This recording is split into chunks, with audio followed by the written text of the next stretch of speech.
Ang Saudi kasi mga kababayan ngayon, nilift na nila yung pagsuot ng face mask sa outdoor.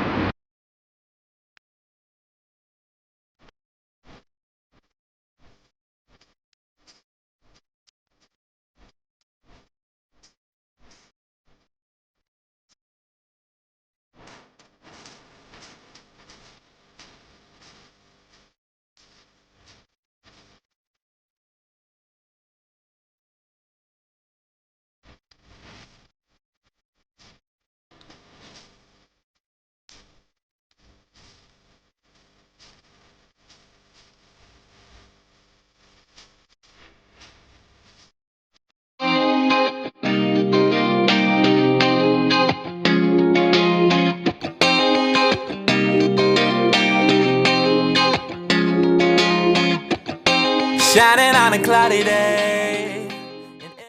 What's up mga kababayan? Kamusta ulit kayo? Ako po ulit si Jaime. Welcome po mga kababayan sa aking vlog. And kung bago ka sa channel ko mga kababayan, ako po isang OFW dito sa Alcobar, Saudi Arabia na gumagawa ng random lifestyle ng buhay OFW na nagtatrabaho dito sa Saudi.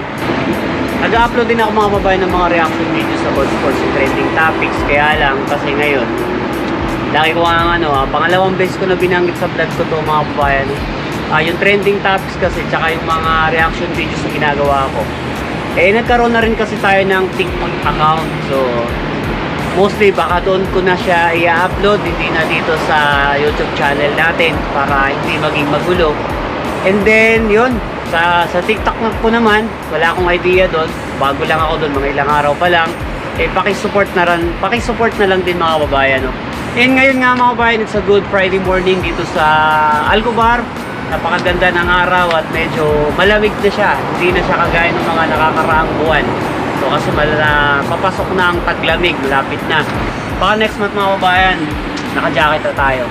So hindi to yung usual na ginagawa ko na pag Saturday kasi Friday ko to ginagawa. Naglalakad ako sa Corniche. Alam niyo naman yan kung matagal ka na dito sa channel ko. Pag Friday morning, yun yung ginagawa ko. Pag Saturday, hapon, lumalabas ako, tambay, kunting muni-muni dyan sa may taping dagat. Kasi nga pala mga babae, kung sa hindi nyo natatanong, ayan, nandito ako sa may McDo na lagi ko pinagkakapihan. Ito yung kape ko na hindi ko pa tinitimpla. Mag-uusap muna tayo. So yun mga babae, kasi mga kabayan, kagabi, Friday, lumabas na ako dito. Di ba, pag Friday morning naglalakad ako, nung gabi ng Friday, lumabas pa rin ako kasi pagka weekend, itong internet ko, wala akong signal sa loob ng kwarto. Yung Friday, Saturday ko, wala akong signal. So, nag-upload kasi ako noon, yung bago tong video na to na pinapanood yung mga kabayan, yung nauna dito, yun ay in-upload ko yun kagabi. Kaso ang nangyari, lumabas na ako. Ang hina kasi ng internet, lumabas na ako. Medyo ilang oras din. Ito din tong lugar na to. Ito din yung pwesto ko na to kagabi. Dito ako kasi tawid lang naman, doon na yung amin. Medyo nagutom na, umuwi na ako. So sa makatuwid, hindi siya na-upload, hindi siya natapos kasi umuwi na nga ako sa bahay, wala nang signal. So hindi siya natapos i-upload. So lumabas ako ngayon ng Saturday, ito ngayon. Kasi para matapos ng upload. So since gano'n na nga mga babayan, isisingit ko na lang din. Nag-usap na lang naman din tayo. Ibabalita ko na lang din sa inyo mga babayan na ang Saudi Arabia will lift outdoor mask mandates by still require ang Saudi kasi mga kababayan ngayon, nilift na nila yung pagsuot ng face mask sa outdoor. Pero mandates but still required to wear face mask covering indoors from October 17. So starting tomorrow mga kababayan, nilift na nila yung pagsuot ng face mask sa labas, sa outdoor. Pero pag nasa mga close area pa rin, sa mga office, sa mga mall, sa mga establishment, pagpapasok ka still, kailangan mo pa rin mag face mask. Pero ang ginaganda lang kasi doon mga kababayan, nawala yung kaba, hindi naman kaba kasi kung nasanay ka na mag face mask, pwede mo pa rin naman ituloy kahit nasa labas ka, kagaya nitong open area. Pwede pa rin naman kung medyo, siyempre para din naman sa safe natin kasi kahit papaano, hindi kahit papaano pala, nandyan pa rin naman talaga yung virus. Kaya lang, I think, 90% na tao, malapit na nilang matarget yung 100% na full vaccinated na ang buong Saudi. So yun yung mga kababayan na sinasabi ko kasi pwede naman yun kahit sa atin sa Pilipinas eh. Yung strong implementation lang talaga dun sa protocol, saka yun sa mga batas na i-implement ng gobyerno.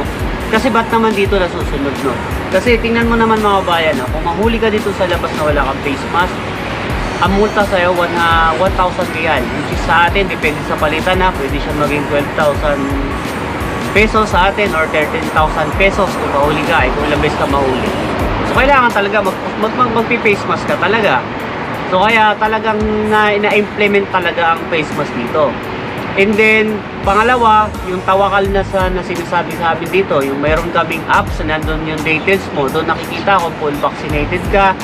And then sa mga mall, sa mga establishment, sa mga fast food, hindi ka makakapasok kasi titingnan yung tawakal na mo. Kasi doon makikita kung ikaw ay positive o negative.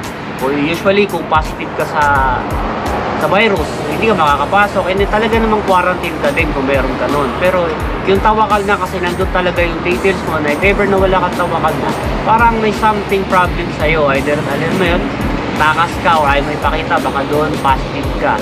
Na kasi hindi ka talaga kailangan lumabas, quarantine ka. So na-implement talaga dito yun mga kababayan. And then, yun, kagaya nga sa atin sa Pilipinas, marami pa rin matigas ang ulo na hindi pa rin talaga nagsusuot ng face mask. And then sa vaccine, maraming ayaw. Ganun talaga, ano naman na yan eh. Kumbaga, kailangan natin, though hindi naman natin pwedeng sabihin na pagka vaccinated na tayo, hindi natin tamaan ng COVID, hindi natin tamaan ng virus. Tatamaan pa din naman, kaya lang, at least yung severe maiwasan natin. So, I mean, pwede ka na magpagaling kahit sa bahay lang. So yun naman yung natutulong dun mga kababayan. So yun, malaking bagay kasi yung pag-lift nila ng face mask outdoor, kasi para sa akin hindi yung nangangamba dahil may pagkakataon talaga na parang nakakalimutan na magsuot. And then takot na takot kasi syempre 1,000 real yung mga hindi biro yun, diba? So kailangan talaga magsuot ka talaga. So, yun, at least nawala lang yung ganung pangamba. Pero, pag sa mga establishment, yun nga, kailangan pa rin natin magsuot. Pero, kung lifestyle mo na at nakasanayan mo na, kailangan mo, continue mo yung face mask mo. So, mga kabayan, ilang percent na ba yung ina-upload ko? So, yun, matatapos na yung ina-upload ko, no? Yun, mga kabayan, magkape muna tayo. Inaantay ko na lang si Randy. Magkikita kami rin dito. Pupunta na ako, nagpabike din yun eh. So, kape.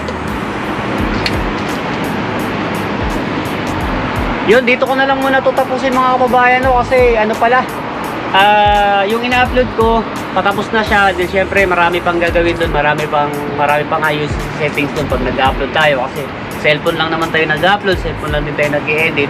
So dito ko na lang siya tapusin mga kababayan. Maraming salamat sa pagsama mga bayan sa video na to. And kung bago ka sa channel ko, please like, comment, and subscribe. Ako po si Jaime, isa po akong OFW dito sa Alcobar, Saudi Arabia. Lifestyle video mga bayan ang ginagawa ko dito. So kung bago ka, meron na rin akong TikTok account, follow nyo na rin ako doon.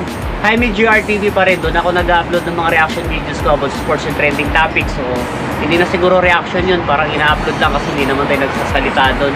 Then pangalawa, FB page ko mga babayan, follow nyo rin ako, Jaime GRTV pa rin. Doon ko ina-upload naman yung mga video na na-upload ko sa YouTube. So para dalawa na yung pwede natin pagpanuoran. Pwede sa YouTube, pwede sa Facebook. So yun, maraming salamat. Like, comment, and subscribe. God bless po sa ating lahat. God bless po sa lahat ng kamag-anak man sa Pilipinas. And God bless po sa lahat ng OFW sa buong mundo. See you in my next vlog. Bye.